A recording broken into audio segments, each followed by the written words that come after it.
Everyone, ইসা স্টাডির নতুন পাতায় তোমাদের সকলকে সুস্বাগতম জানাই। সবাই দিওয়ালি কেমন কাটালে, কেমন এনজয় করলে? আমরা তো ভীষণ এনজয় করলাম, কিন্তু আমাদের দিওয়ালি এনজয় এখনও চলছে, সেটা এখনও ইতিগজ হয়নি। আজকে আমরা প্রচুর পরিমাণে বোম কিনেছি, সেগুলো সব ফোটাবো, কিন্তু এখানে ফোটাবো না, মাদের ঘর যাবো, ওখানে ফোটাবো। কারণ আমাদের ফ্ল্যাটের এরিয়াতে তো ফোটানো সম্ভব হয় না বোম ফোটানো, মানে সেই নিচে গিয়ে গ্রাউন্ডে ফোটাতে হয় দূরে গিয়ে। কারণ ফ্ল্যাটের মধ্যে ওই আমার সামনে ব্যালকনিটুকুই হচ্ছে উন্মুক্ত এরিয়া, আর কোনো জায়গা তো আমার নয়, না ছাদ না উঠান, কিছুই নেই। তার জন্য মাদের ঘরে বিশাল উঠান আছে, ওখানে গিয়েই ফোটাবো ঠিক করেছি। এবছর প্রথম ওর বাবা ওর মেয়ের জন্যে প্রচুর পরিমাণে বোম কিনে এনেছে, যে মেয়ে খুব খুশি হবে, উল্লাসিত হবে এই ভেবে। এখন আমি আমার বেড কভারটা একটু চেঞ্জ করছি। অনেকদিন পর ভাবলাম যে দিওয়ালিতে একটু নতুনত্ব বেড কভার দেওয়া যাক। তো একটা নতুন বেড কভার ছিল, মা দিয়েছিল, ভাবলাম সেটা পাতবো। আজকে তো চলে যাচ্ছি বাপের বাড়ি, তার জন্য সেটা পাতলাম না, সেটা অন্য কোনো দিন পাতবো। নিয়ে এটা হচ্ছে বেনারসে কিনেছিলাম, এটাও নতুনই, একবার হয়তো ইউজ করেছি, তারপরে আর ইউজ করা হয়নি সচরাচর। তো বেনারস থেকে কিনেছিলাম, কোয়ালিটিটা কিন্তু ভীষণ ভালো। বেনারসের দোকান থেকে কিনেছিলাম, ঠকিয়ে দেয়নি কিন্তু, মানে যে হয় না বাইরে গেলে ঠকে যাবো, সেই জিনিস কিন্তু নয়। খুব সুন্দর, কালারটাও খুব ভালো। আর আজকে আমাদের লাঞ্চে ছিল প্লেন রাইস, মানে ভাত, আর তার সাথে এটা হচ্ছে একটা ভাজা, মানে আলু আর উচ্ছে দিয়ে একটা ভাজা। আর এটা হচ্ছে আমার শ্বশুরমশাই পুজো করতে গেছিলো, ওখানে বলি হয়েছিল, ওই নিয়ে এসছে মহাপ্রসাদ যেটা বলে আর কি, মানে বলি হওয়ার যেটা প্রসাদ সেইটা, মানে খাসির মাংস আর কি, পাঁঠার মাংস সরি। তো সেইটারই একটা পাতলা ঝোল বানিয়েছি, শুধু দুপুরের জন্য, কারণ খেয়ে দিয়ে বিকালে চলে যাব। আর ওই প্লেটে রাখা আছে, ওটা হচ্ছে মেয়েটার আলাদা করে বানিয়েছিলাম, ও তো ঝাল খায় না, তো ওরটা একটুখানি রয়েছে সেইটা। এইটাই হচ্ছে আমাদের আজকে সিম্পল লাঞ্চের মেনু। আমার আর হাজব্যান্ড মশাইয়ের খাবার পাচ্ছি।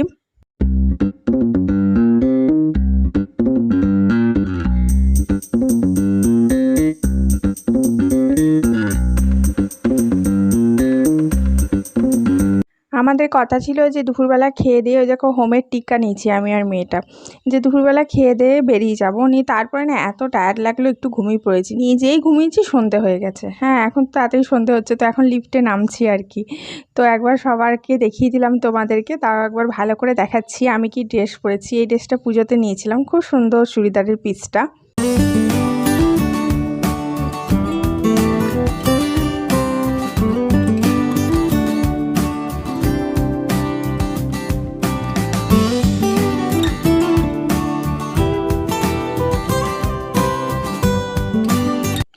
ফাইনালি আমরা মাদের ঘরে পৌঁছে গেছি, এবং এসেই আমরা আগে ভেবেছি যে আগে বোম টোমগুলো ফুটিয়ে নিই, তারপরে আমরা যা করব করব। তো এই যে ওর বাবা সোচ্চার হয়ে গেছে বোম ফোটাতে।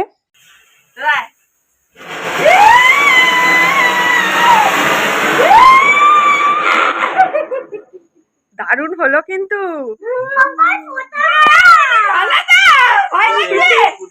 হ্যাঁ, ফোটার তো কথা, দাও আগুনে দাও। না না,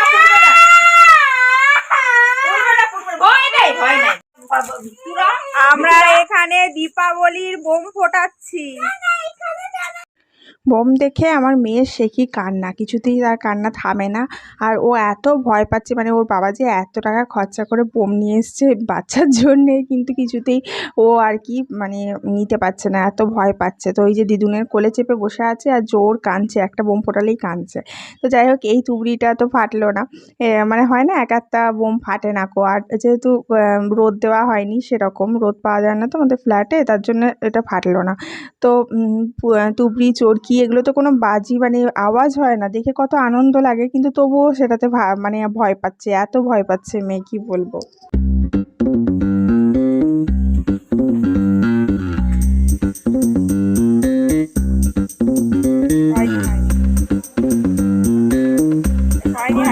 এটা দাও, চরকিটাতে দাও। ধরো ধরো,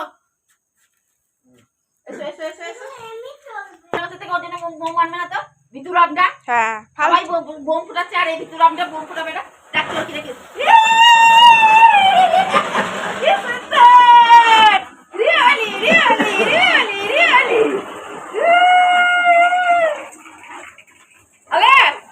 কোথায় চলে যাচ্ছে বাবা, অনেকক্ষণ ফুটছে গো।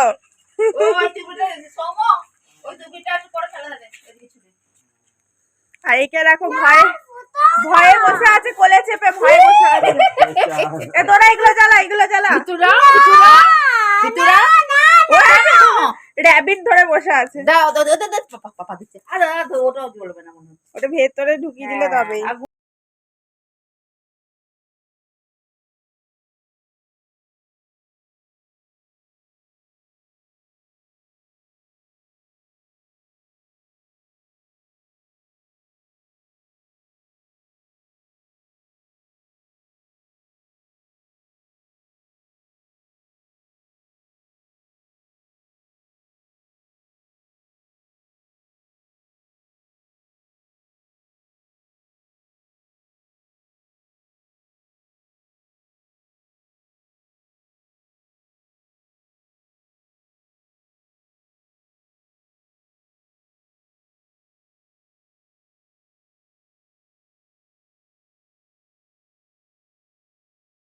এরপরে আমার বাপি আছে বোম ফোটাতে। আমরা কিন্তু কোনো শব্দবাজি কিনিনি, যেমন চকলেট বোম এসবগুলো হয় না, এগুলো কিন্তু কোনো কিছু এখানে আমরা কিনিনি। আমরা জাস্ট নিঃশব্দে যেগুলো ফাটানো যায়, দেখে এনজয় করা যায়, সেগুলোই কিন্তু এখানে ফাটি।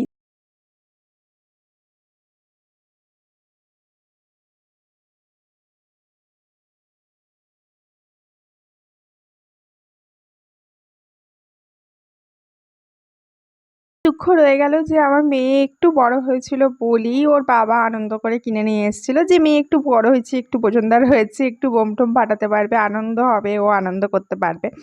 ও বাবা, ও দূরে বসে আছে দিদুনের কোলে, তাতেও ও ভয়ে মরে যাচ্ছে। তাহলে আর কি বলবো, তাই ও দিদুন বলছে আর তুমি বোম টোম কিনে এনো না, টাকা খরচা করো। ও এতটুকু আনন্দ পায়নি, ভয়ে মরে যাচ্ছে ব্যাস।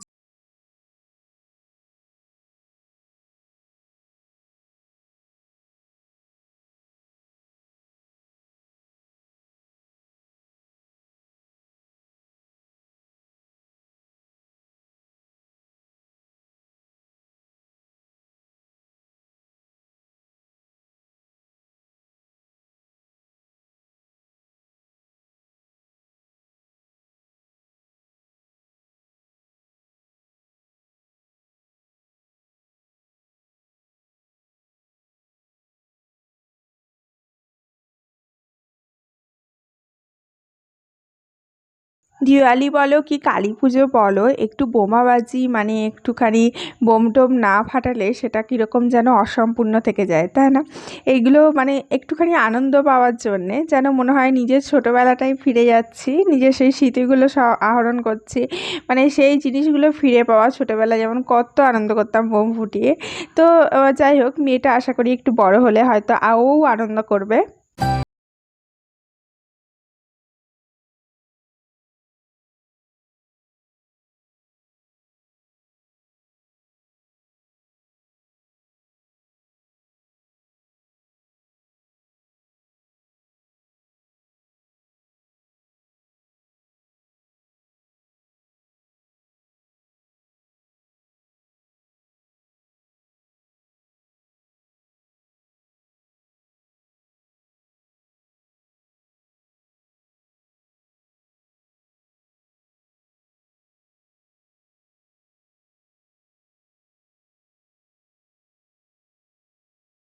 আজকে রাতে ডিনারের মেনুতে মা বানিয়েছিল ফুলকপি আলুর তরকারি, তার সাথে গরম গরম বেগুন ভাজা 2 পিস করে, আর চিকেন ছিল। চিকেন একটু কম ছিল, 1 পিস করে চিকেন ছিল।